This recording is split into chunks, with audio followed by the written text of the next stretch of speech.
Hey guys, what's up? It's your boy George Lamont on the talk. My next guest, Mr. Tony Moran. You should see it at the bottom. There he is, finally. Oh my God! Better late than never. I'm so sorry, George. I do have my strengths. Instagram was not one of them yet. Well, anyway, Hey everybody! I'm glad that you finally came on. First of all, Tony, I want to say thank you for taking your time to do this for me. I know you got other things you have to do, and you're always traveling. But you know, we're on this right now.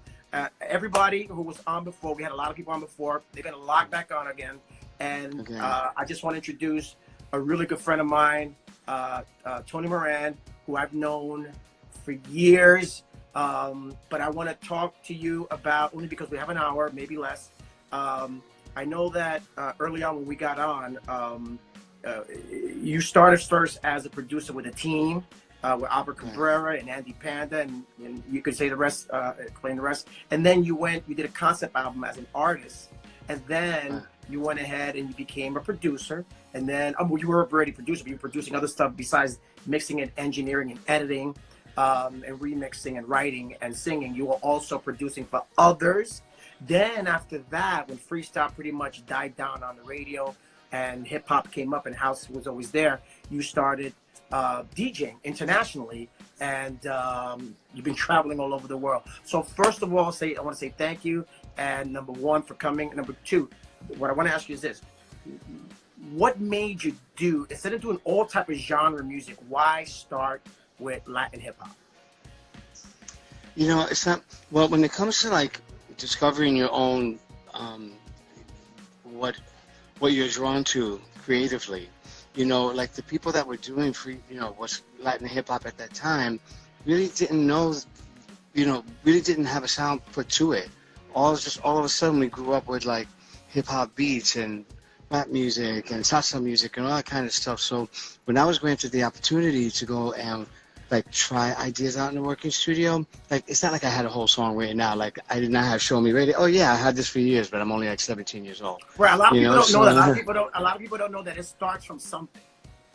Right, and so what it was is that, fortunately, the Latin Rascals, who were Albert Cabrera and myself, were, very early on in our careers, we really basically were all living at our mother's houses back then, any above artist, and so I got a job pretty much as a assistant at an engineer, and while I was doing this editing craft, which is very popular in what is the Latin Rascal signature. Could you explain to them real quick, because a lot of people don't know what editing is? Just tell them in like a couple of minutes what editing is. Right, I think like in video you would compare it to special effects, like when you see something happening and things all of a sudden, like to create the drama in a scene, like things that repeat themselves and flashing lights and moving images. In music, it wasn't really part of a staple to a song, whether it was up-tempo or not, to use this kind of like shotgun repeating things to make the track hookier, or to have more energy, or to sound different than the other things that were coming out at that time. What the Latin Rascals, along with others, did was to create and craft this kind of editing where, like, we were just learning as we went. So we were like in a laboratory, and I was using these machines that people did a basic function on. You know what I mean? Like a cookie cutter. Which machine were you using? Were you using a 2-inch? It was a reel-to-reel, and yeah, so it was like a 1/4-inch reel-to-reel that we used on at first, which I bought at at a 14th Street fair in Manhattan, because I knew that other people used it that were professionals, but it was like $50. It was broken. It had no instructions, but that enough. Just having one was the inspiration to learn how to fix it, to figure out what components I needed to get done, which is maybe like $5 in parts that it needed, that I had to beg my parents to let me use on something that didn't look like a G.I. Joe. And then when I started using it with Albert, since we didn't read the instructions, things that we were doing just kind of made sense in our world. You know what I mean? So we were doing things the long way around, and since we didn't know what not to do, which is part of education, which is of course very encouraged, but we were just learning things on the fly. So all of a sudden we created something that like Diana Ross fell in love with, and Michael Jackson fell in love with, and Cyndi Lauper did. So I hadn't even done my first song yet like an official personal release as Latin Rascals, nor did I have studio experience. But these Nile Rodgers and Bob Clearmountain and these famous people, Arthur Baker, asked me to work on their superstar stuff. See, that's another thing that I envy about you guys. I mean, the people that you work with, they have software. Like, I use the Chris Lord-Alge effects. Plugins, yeah. And you're on records, and I read the credits, and I'm like, nah, it can't be that Chris Lord-Alge. And then earlier you said, yeah, it is. Arthur Baker, Jelly Bean. He mixed most of your records, I think. Chris or Tom, one of them. Tom, yeah. So, yeah, so we, as well as the people that he's talking about who are the actual engineers, if you put into context that electronic music was already happening, and what we're doing that we call either Latin hip-hop or freestyle basically was just electronic music with songs on it of its own nature. So let's just say, like, you know, Simple Minds, whatever category you want to put them into musically, like Don't You Forget About Me is right. Like, you know, is like us doing, or George doing Where Does That Leave Love? You know what I mean? It's really, right. It's just that we interpreted some kind of melodic structure that was very easy to associate with our culture. And that doesn't mean it was restricted to our culture, because, you know, I heard this in Italian neighborhoods, I heard it in Russian neighborhoods once freestyle music started to pop, and so basically people kept asking me to work on bigger and bigger level projects, be more involved, and after a while they didn't see like a 19-year-old kid now, and I was all of 19. And you started professionally. You started at what age? 17. Professionally, I think is like when you first got paid being in a recording studio. I was, yeah. So, I mean, I DJ went from DJing a roller skating rink, which I was more than happy to be doing, because I was actually able to play songs for people. I don't care if they were breakdancing, roller skating, ballet. You guys, I'm sorry to interrupt you. You guys, when I say you guys, because I always say everything starts from the dance floor. I tell people all the time, DJs know, they know what works on the dance floor. And I always tell everyone, if it doesn't work on the dance floor, 9 times out of 10, it's not going to work sonically. Right. Yeah. And you guys, to me, were like gods, because they were flyers, and they were cheap flyers. So it just had your name on it. Like, and then as people started affording Xerox, black and white color photos of pictures, but it was just Latin Rascals. I knew names. That's what I knew. I didn't know faces. So I remember when they said, "Oh, Tony Moran and Latin Rascals, they're going to DJ," I'm going to go, because you guys had a signature sound. Your drums, like, Boy I've Been Told, you produced? Yeah, my partner Albert Cabrera, I think, was participated in the mixing of that song. Yes. And then, you know, there was songs like Show Me had this, whatever, it was like this memorable sound of the drums, just song. Like, thank you, and just like their other songs, like, you know, the synthesizer arrangements that were on, you know, Bad of the Heart, you know, for example, we worked on music. And so whether we're talking about artists like Judy Torres or Cynthia or TKA and people like that, like, they found a way to craft new beats that didn't necessarily sound the same, but have them be all fallen into a category of a genre that it embraced it in a way that we could not understand, you know, that we just couldn't almost accept. We were just trying to finish one song, and then all of a sudden it turns into, like, for TKA, when I produced One Way Love, you know, we were just trying anything and everything. Because I know Johnny Garnett last week told me he heard because he used to A/B a lot of songs, and he heard Chris Barbosa and Mark Liggett's Let the Music Play, and you guys were A/B and mixed that just to get the sound of what you guys heard, because Chris and Mark were a little bit before you guys, right? They were, and so we were at a different time then, where actually there were leaders like Chris and Mark that, you know, without social media could make themselves accessible. You know, just because you created a sound doesn't mean that you need to own it so that nobody else can do it. Absolutely. Therein which is why, you know, I used Chris because I knew he knew about these beats that I was working on, and I was still learning how to organize, you know, at the rate of creativity and deadlines that just came shooting out of the air, but I just knew I had to give it my all. I don't really have any regrets. Could I have done any of those songs better? No, I could not, because all that heart and whatever amount of sweat and nervousness and risk and then just than trashing it all because it's like it's not right. Let's do it again. So, We all had the heart to do that. right now, when you guys did, because I'm sure, did you guys use the 808 TR 808 at the beginning, or it was any drum machine you had? Actually, the only drum machine that we had at that time was the DR 808 Roland drum machine, and it just had in its signature part of Freestyle is to have like, if anybody's interested in just the individual sounds, like it had the hi-hats and it has those beats that make booty records, like boom, and we would use part of that into our Freestyle. But now what we did is we started adding bass lines, and we started adding pads, and we started adding backgrounds, and we sped it up a little bit. Yeah. And lead lines, which were hooks, and now could be as high regarded as a guitar solo. You know what I mean? That you would hear on a Led Zeppelin album, and that's what it meant to us because they were our parts. They were our tears. They were our joy. They were our energy. They were the reason why we could jump so high. And they're the reason we wore Webo pants. What other names? So I'm gonna throw some names at you because when I started going through your credits, I mean, Jesus, Tony, you have so much. So Jelly Bean, John Roby, Little Louis Vega, Tom Silverman, Joey Gardner, Arthur Baker, of course Albert Cabrera, just to name a few, man. And you guys, I mean, I can't even name. You guys are just. There's just names everywhere, and you guys have made such a great career. Did you ever think, just by, you were originally from Manhattan or the Bronx?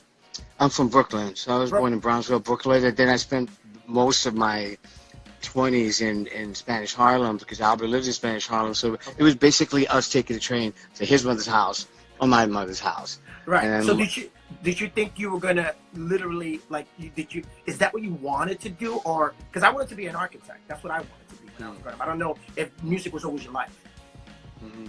Well, I mean, so I went to school to be an electrical engineer, and I guess by the time when I was 18, I was going on my second year, and everybody has a moment where they have to make a choice as to which way they're actually going to really invest in something, or make it a hobby when you're already an architect. And I feel like it was kind of a blessing where I was, going to City College engineering school, and then I was assaulted, you know what I mean? I was just in the wrong place at the wrong time, and I was like this close to like not having experienced anything. And to me, I was 17 years old, I want to experience everything. I want to do everything in life. And then all of a sudden, when I was shut down like that, I was like, I asked my mom, it's like, could she give me a year, let me just focus on all that, and then it wouldn't cost him anything because I was just going to get jobs at, whatever was the equivalent of Walmart, like the corner bodega, to make money so that I could endorse my own stuff. And then when I met these producers, his name is Arthur Baker, who's also one of the pioneers of electronic music, the Planet Rock, AEIOU. These are the foundations and the roots, at least sonically, to the sounds that we did. All of a sudden, like, I don't know how we poured Sasson on it. All of a sudden, we just did something that we did, which we did. And so they made it available to me. And this is like why I'm so about paying it forward to different people that I've endorsed over time and paying attention, is because these people let me ask questions, and I would ask questions, and they would see me like not getting something right and just trying really hard, and then also the personality and the enthusiasm with the respect, hopefully, that not necessarily a family member has to, that you have to grow up with, but something that you feel is also part of becoming a successful anything, is that you have to be respectful of people, be patient, be open to criticism. Thank you.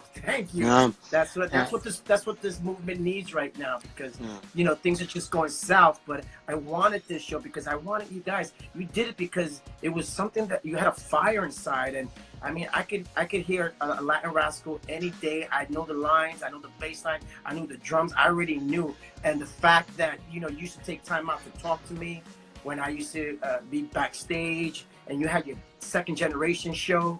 And I always tell people, don't forget the little guys, because that little guy one day is not going to be a little guy no more.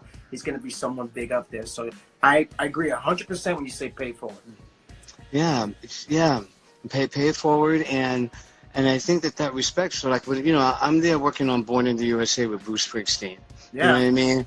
And he actually would hang out in the room because he thought that what I was doing was like a kid in a laboratory. This is a scientist is quirking something out with my song Born in the USA, which is pretty much like, the next thing to Pledge of Allegiance, an American song. And I would just be like, since I didn't really know these people that well, I was just nervous, like not to mess anything up. Yeah, but then Mick Jagger would walk in the room, and he's like, "What are you doing?"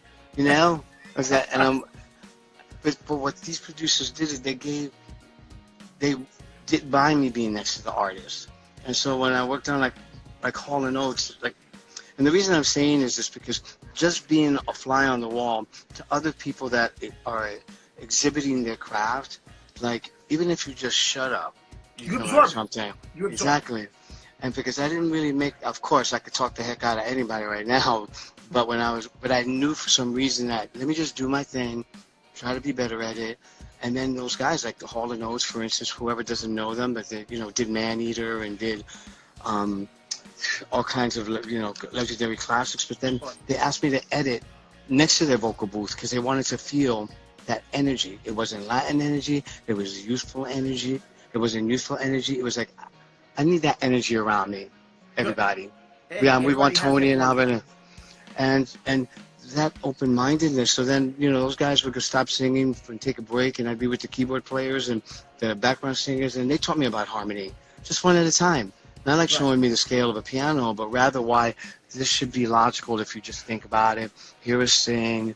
You can ask us questions later. Same thing about people playing bass lines and all that kind of stuff. I was just a sponge for it because I just needed to. I knew that when it was going to be my time, even though I may not apply any of those instruments or backgrounds onto a song, at least I understood the elements and the personalities that were into the music that was being made. Well, it's funny that you say that because we're going to segue into now you coming to the front, because you was always in the back, you were behind the booth, in the dark, no one knew, behind the console. So now you become a singer, you become an artist, you become a frontman.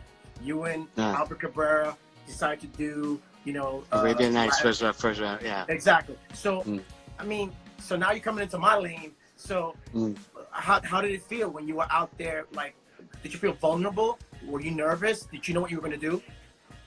Absolutely not. I mean, because when Latin Rascals was its own entity, we were just still so into just what we were doing. But it's like basically like a record company, like Polygram Records said, your brand, whoever you guys are, even before we've met you, that you need to put out an artist record. Because when you're that big of a name, it's like how record producers are now, Khalid, it just says there's something, figure it out. Like there was no Pet Shop Boys yet or stuff like that, and so they said you just do an album, and so we were just fiddling around, and we had a couple of our friends in the room. We had David Cole from CNC Music Factory, we had Sapphire, we had Mark Anthony, we had Bob Rosa, who's engineered all of Mariah's music, and then they were like, said, Albert, how you feel about singing? And he was like, no freaking way, you know what I mean? So I was like, Rosa? They asked the company asked Albert, like they gave us a choice of what he wanted to do, maybe be two singers and one harmonize with the other, like they do like Wham, for instance, where there's like a lead singer and a background singer. So to me, I was a much better producer in the making than to go in front of a mic and do what other people do so well, and they're so gifted at it. But anyway, the people that were around me then said, man, if you can write the song, it's how you carry the message more than like how well you can sing it. You know what I mean? Make it, if you could make something your own, like Bad of the Heart, like Silent Morning by Noel, like, Summertime, No Sarah. This is like signature Change on Me, Cynthia. I mean, somehow I found that with the help of these people around, and then Mark Anthony sang all the backgrounds, like all the backgrounds on Arabian Nights. Oh, yeah, I remember. So you used Mark. You used Mark on a lot of your songs. You also use Sapphire. You used to use Sapphire a lot on a lot of your backgrounds as well, right? Yeah, and for some reason, like she was like the perfect mixture of like the perfect sister to have. That that was not my sisters. We had these personalities that were like constantly in contrast of one another. Like she'd be trying to come into the elevator of my building, I'd intentionally shut the door before she got in. You know what I mean? Just for it to be that moment. But we adored each other, and that electricity would come out whenever we were collaborating. And she had a lot of great producers working on a lot of her music. And at that time, like everybody was like, man, just do it. To the Mickey Garcias of the world and the, Chris Barbosa and Mark Liggett teams of the world, they were just, we need more. Well, can I ask you this? Now that you say Chris Barbosa, and you can be honest, I mean, there's always a little bit of a spirit of competition. Were you guys in competition in the back of your mind? I mean, you didn't say it up front, but I knew there was a little bit of competition because when you heard Cutting or the people from Micmac or the people from Polygram and the people from all these different producers, Santana, Omar Santana, and those, like, did you like, okay, we gotta step the game up? What I did was, well, the first thing I would say was like, I wish I could do that. And then for each one of these people you're talking about, so to me, like Chris Barbosa and the sound, especially within, what generated me, just my absolute, like, became almost like an obsession of what I needed to learn. Not how to create a song like that, but what made it different. I didn't know if it was the drums that I liked more than the song. I didn't know whether it's the synthesizer lines, I didn't know if it was backgrounds or the lead vocals. So that song was just like purely something that was just so unique in what was in that time. Pretty much like what the effect of Planet Rock had on to me. Break it down. It's just to be in a vocoder voice going rock, rock, Planet Rock, don't stop. Yeah. But it's almost like I want to rock right now. You know what I mean? It's these things that just stick in you. So so all I did was try to figure out how to know at least the instruments and things that they used, and see how I can apply it. So maybe something will work for me. And I just would stay hours and hours with different musicians and everything. And at the same time, I knew how to write words and sing melodies and do stuff like that. But I didn't really know how to conceptualize it all together where it became a song that you can hear on the radio, or, figuring out what's the most important. Because if you're a DJ, when you start making your own records, then you basically, like, you highlight what you know. And that was the drums for us, because it was all about beats, all about scratching, like, and so somewhere along the way I recognized that a song, like, it's a temple. The song is a temple with the artist, and you build a temple around it. And I got into this mindset because I was working only with other producers that were working with superstars. Okay. And I saw how they treated their records. Like, Ain't Nobody by Chaka Khan has its own sound, as does I'm Every Woman, as does, It's a different category. I know where you're going with it. But it's a respect to it.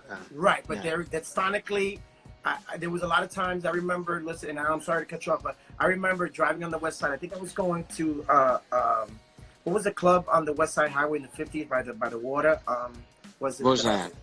Yeah. Roseanne. Yeah. So, and I was going there, and I wasn't recording yet, and I heard, I didn't know who Chris Barbosa was, and I heard Let the Music, no, Give Me Tonight. I heard that. Oh my God. Yeah. Right, with Jimmy Tunnel. So I'm listening to it, and I remember it's me and the guy, and I'm like, whoever this person who did this record, I want to record. I didn't know who, it's just funny the way the world works. And the way it finds itself. Yeah, I didn't know who he was. And how funny is it that I fast forward 3 to 4 years, and I'm in a studio working with this guy. And it's like, but I look better, look. Now, it was just something organic and beautiful. And so I hear what you say, a record like Chaka Khan, but because we have to strive for better, because the reason why the Latin freestyle hip hop movement was because we were pretty much dancing. We were the one in the audience. We were breakdancing and DJing. Right. Exactly. So, we had a lot of things, a lot of energy to supply that, just like it did, had dipped slightly better results for like Madonna, but she was using the same formula. Things that, Yeah, going to the same clubs, dancing in there, discovering sounds. DJs would test stuff. They take risk because people trusted the DJ in the club. And so therefore, if you heard something totally out of whack, like Let the Music Play might have sounded totally different than a France Jolie kind of vibe Oh, in a word. club. Yeah. And, you know, and in some occasions today, people will walk off the dance floor because of what, I don't know, ADD or whatever you want to call it. But I think that, you know, if you commit to it, like Jelly Bean did when he mixed music in, and which Little Louis did in regards to Latin freestyle music, I really feel when the audience feels the commitment of the DJ, then they know that the DJ is doing it for them, not doing Right. it for themselves. And that's why I think that they broke these songs and broke our records, and then we created our own club, like the Devil's Nest, you know, like Sal Abatello created, where now we had this like 100% pure place to go and test all the songs that we already play as DJs, and then on occasion play these few songs that are coming out that are not as easy to mix in because it's got all these beats in it and all these synths or pianos, and you know, it's just the world has not changed. It's just like, you know, enough people's approach on, you know, what relevance it has. I couldn't change a thing. I mean, knowing that I remember, I may not, you know, if you ask me to name every song I worked on, all I know is that I cared about all of them. You know, I just tried to make sure that I could give my best, and that I wasn't trying to reach anybody else's bar. I was trying to actually just reach my own potential. I don't think I would have put myself in that mental position had I not felt like I was just not going to have the time to use any of that potential if I were to not have survived somebody stabbing me in the back with the hunting knife. You know? Right. So let me ask you this. So it's interesting because you went to engineering school. So you had a one up on all of us. When I went to the studio, you know, the Latinos that I knew, they didn't know shit about console, you know? And if I did see one, I was like, whoa, you know? So it's interesting because you had one up on all the other DJs. So now, when you were mixing stuff, did you ever take your reel-to-reels and take it to a venue just to see how it would react in the club and then bring it back and rework it? Yeah, so we did that with Little Louis. And so when, you know, again, we were like, I mean, I can't tell who spent more time at whose mother's or grandmother's house after the club. And we would lug in, I would lug in on the number 2 train, you know what I mean, change it to the 4 or the 5, you know, with a reel-to-reel in my hand to take a connect to the club to play because it's supposed to sound better than a cassette, but the reel-to-reel actually had like a tempo device, like a turntable has to kind of like, you know, blend it in. Yeah, to blend in. And so, of course, Louis was like, this is a new toy. And I was just starting the music. So, you know, like, you know, other songs had already happened, like Information Society had happened. But Information Society was just like the obvious evolution, the sun to Planet Rock, which was Planet Patrol, you know what I mean? Way out, way out, way out. But when we did this, I hadn't done the music yet to show me, but I did the beats on the Roland 808 drum machine. And when I put the song, a rough vocal over it, then Louis played that for a year.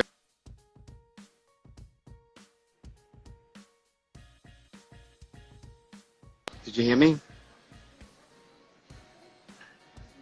Sorry, we had bad connection. Yeah, we had bad connection. Okay. So I was saying, so because of that reel-to-reel thing, then it became exciting to bring demos in the best form that you could. And it was exciting for the DJ to, Little Louis, he was my connection. So we would put up so much stir and excitement with that. And it's like, oh, I'd like to make another reel-to-reel, but we got to pull money together to buy a reel-to-reel tape. You know what I mean? To put it on. And back then when you were creating, it was like we didn't feel poor. We didn't feel the economic struggle because we just had so much desire to do something. We would find a way. You know, yeah, that's what I told a lot of people. That's what I tell a lot of people. I know early on it was all about experimenting because you was just discovering new territories. So you were like, oh, okay, okay. So you just learned more and more and more. So and that was another thing I wanted to touch on, the fact that the people that I was working with, they taught me, they allowed me to ask questions, and they would sit down with me and they would tell me, this is what compression is, George. This is what EQ is. This is what a gate does, and and this is what flying vocals is. You know, it used to take longer back then than sampling the way we do it now. So yeah, I get it. It wasn't for the money, just like you said. Right. I mean, but the fact is to be able to get something out of you that's inside of you that you can't even describe yet. It's like falling in love, you know. It's like you got all these feelings and everything is tingling in you, and you want to. And it's like you're constantly going to CVS to buy cards for the person, and it's like you don't know why, you don't know what you want to put in it. That's what's the love of this Latin freestyle music. And then, like, the words were just being written on their own. The words that were written for you were so beautiful against the stories that you sang, and how Chris and Mark, you know, found a place where it was right for you, where you can execute that song as a story, you know, and then, you know, that, you know, songs like that, well, songs like, you know, Give Me Tonight showed me how to put a story together, and what Chris Barbosa and Mark Liggett did was that they also allowed me to know that the beat feel still has a place in this thing called production, and you know, I've used all those things, all these songs I've listened to a million times, just trying to even understand what I could call the element. So, like, I didn't call a hi-hat because I didn't know what it was. I just called it a click, because that's what it sounded like. Until you saw it written down on the tape on the console. You know, oh, that's what that is. I didn't know. Oh my God! Chris used to call the rim shot the woodpecker. So every time the rim shot would go off, he goes, I said, "What's that, Woody?" He goes, "That's the rim shot. We just call it the Woody." So, but exactly. But real quick. We have 5 minutes at 43 minutes, so we came on a little late. So I don't want us to get cut off like me and Joey Garner got cut off. We probably got like another 6 minutes left. So what I wanted to, so what was your feeling on freestyle music today? Because do you still listen to it from time to time? I do, and even as of late, I've been listening to all different kinds of freestyle podcasts. I listen to different people's greatest hits, and you know, and I'll try to say as quick as possible. I went to a few concerts recently, and I just honestly had like an epiphany, because, you know, I went out and saw all these faces that, you know, once you love somebody, once that happens, you know, during the time we were all just going from one limo to the other and one club to the other. I mean, real connections happen, and I saw a bunch of you like performing at some big concert, and you all look great, and you all sounded better than ever, and you gave it heart, and those people that were there, the ones who choose to be there, were so grateful and so thankful and so appreciative to be able to come back to their time, to go back in time to a place. And guess what? Like, I'm proud that I love that. You know, I'm proud of that. I'm proud of them. And I saw that in every artist in their own way. And I was like, well, you know, freestyle did not give up on me. It's just basically nobody was paying for it anymore. So I had to kind of think of ways to now still have music as being something I did. And I did steps to invest in myself. And it's just really, it's not the sounds, it's what you do with it. And exactly. So I just kept carrying it. Right, and I thank you for saying that, because when no one wanted to hear freestyle anymore, you know, we were there when no one showed up, and when we had shows canceled. You know, and then Sal Abatello came into the picture and started putting these big concerts together, and the freestyle world came back to us, and it wasn't on the radio anymore, but it was at a venue in California, in Texas, in Toronto, in Miami, in Philadelphia, in New York. You know, it was there, in Brazil. Right. You know, it was just every Canada. So they're there, and you know, again, you know, I wanted people to know who the pioneers were, the young guys that were. The younger guys back then who was starting this thing, and they didn't know what they were doing, but they know that you guys were doing just amazing body of work. And I personally want to thank you for being in the same place that I was, because you inspired me to want to be you, because you looked like me. So right. I wanted to be what you were, you know. And, yeah, but really, I wanted to look like you. So I appreciate everything that you do. The fans appreciate everything that you do. Yeah. And I know that you're traveling around the world now because you're DJing. You're just constantly flying. I don't even know how you do it, but anyway. I'm at the airport right now. This is American Airlines in Los Angeles, California. But where are you flying to? Next? I'm going to fly to Portland and then to San Antonio to do different gigs and take a day off of family on Thanksgiving. But I do want to say to what the freestyle fans that are out there, it's like, you count. You know what I mean? Like, you're love of the music. You don't have to like, put on a t-shirt that says it, and you don't have to put it in anybody's face. The music speaks for itself to this day, and I really believe that, it's just like a phase people go through, like they're turned off by something, just like they're turned off by smoking cigarettes at a certain time, something like that. But the music is alive, and I see young people out there, that are at these concerts that you guys are performing at, that they listen to their parents hear that kind of stuff, but they love it. And I really think there's no end to the possibilities. So what you guys done, and the fact that you've been able to carry it and deliver it the way you do, is just something we should all be proud of, and it deserves way more fans. And we hope that you tell somebody else to not forget, One more or at least before we support leave, us. and I thank you for that. What would you say to the little boy or the little girl who's in that room, who wants to do music but is nervous and has no idea how to start doing it? I would say to that person, before you commit to the marketing, commit to your craft. So it's a singer that you are, a songwriter. Don't be afraid to listen. Do not be afraid to fail. It's really, the failures are what make the success, a greater thing. And then whatever you learn from something, it's worth the work. And so what I believe is that everything that I do is worth the work, even if half of it doesn't come out. But I really believe in the stuff I do, and that's why we still DJ. Like, I'm gonna be 55 years old next week, and I'm just happy to be here. Thank you. Yeah. But I'm happy to be here, and I listen to a freestyle song, and I get excited. I'm the only one in the gym dancing. I have no clue. They probably think I'm listening to, like, who Ariana Grande, who I love, or, who I also adore. But freestyle music has a special place in me, and it's not hiding from anybody. Thank you, George, for creating this, for people to have a platform to share their feelings. I appreciate it, Tony, man. Thank you for your time. Everybody, it's at DJ Tony Moran, right? At DJ Tony Moran and Instagram. Moran. And this is just the tip of the iceberg, because he's got another body of work that we don't have time to talk about. The Michael Jacksons, the Rolling Stones, the Madonnas. I just Run DMC. So bring me back. Let's make this a daily show. Whitney Houston, Mariah Carey. Yeah, that's just totally different. Between you and I don't think we'll ever have a shortage of stories. Exactly. Well, listen, because of your second generation, this is a little small. This is a condensed. I don't have a crew. I am the crew. It's okay, man. It's got the feeling. Thank you. Right, thank you again, Tony. I love you were so awesome. much, man. Safe travels, and I'll see you on the stage, all right? You got it.